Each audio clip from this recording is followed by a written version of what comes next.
नमस्कार, मैं हूं अनुराग सक्सेना। आप देख रहे हैं डेली झुरमत न्यूज।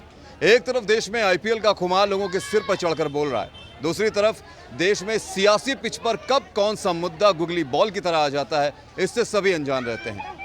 एक तरफ देश में यूपी, उत्तराखंड समेत 5 राज्यों में चुनाव है। इसी बीच रक्षा मंत्री राजनाथ सिंह का एक बयान सियासी पिच पर हंगामा मचा रहा है। देखिए एक खास रिपोर्ट। सावरकर के खिलाफ झूठ फैलाया गया। बार बार यह बात कही गई कि उन्होंने अंग्रेजी सरकार के सामने अनेकों मर्सी पिटीशन फाइल की।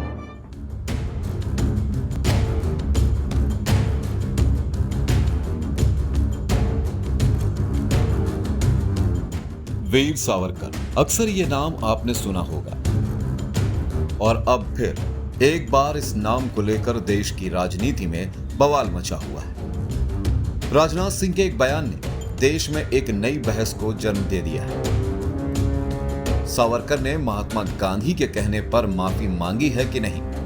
रक्षा मंत्री राजनाथ सिंह ने कहा कि विनायक दामोदर सावरकर के दया याचिका दायर करने को एक खास वर्ग ने गलत तरीके से फैलाया है। उन्होंने दावा किया कि सावरकर ने जेल में सजा काटते हुए अंग्रेजों के सामने दया याचिका महात्मा गांधी के कहने पर दाखिल की थी और महात्मा गांधी ने अपनी तरफ से यह अपील की थी। उन्होंने कहा था यदि सावरकर जी को रिहा किया जाना चाहिए, जैसे हम शांतिपूर्ण तरीके से आजादी हासिल करने के लिए आंदोलन चला रहे हैं, वैसे ही सावरकर जी भी आंदोलन। सावरकर के खिलाफ झूठ फैलाया गया। बार बार यह बात कही गई कि उन्होंने अंग्रेजी सरकार के सामने अनेकों मर्सी पिटीशन फाइल की।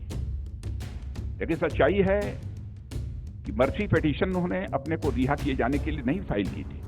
सामान्यतः जो एक कैदी को पूरा अधिकार होता है कि मर्सी पिटीशन फाइल करना चाहे तो वह कर सकता है। महात्मा गांधी ने उन्हें कहा था कि आप मर्सी पिटीशन फाइल करो। महात्मा गांधी के कहने पर उन्होंने मर्सी पिटीशन फाइल की थी और महात्मा गांधी ने अपनी तरफ से यह अपील की थी। उन्होंने कहा था यदि सावरकर जी को रिहा किया जाना चाहिए, जैसे हम शांतिपूर्ण तरीके से आजादी हासिल करने के लिए आंदोलन चला रहे हैं, वैसे ही सावरकर जी भी आंदोलन चलाएंगे।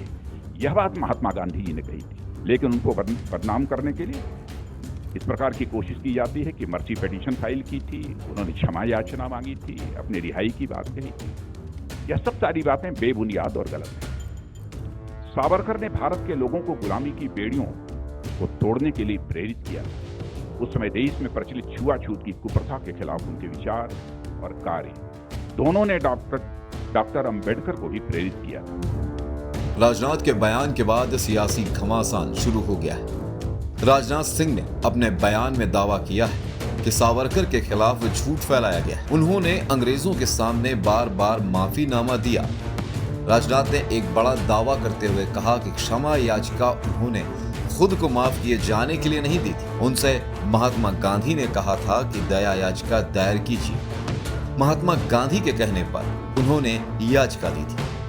महात्मा गांधी ने अपनी ओर से ये अपील की थी कि सावरकर जी को रिहा किया जाना चाहिए। जैसे हम आजादी हासिल करने के लिए आंदोलन चला रहे हैं, वैसे ही सावरकर भी आंदोलन चलाएंगे। लेकिन उन्हें बदनाम करने के लिए कहा जाता है कि उन्होंने माफी मांगी थी, अपनी रिहाई की बात की थी, जो बिल्कुल बेबुनियाद है।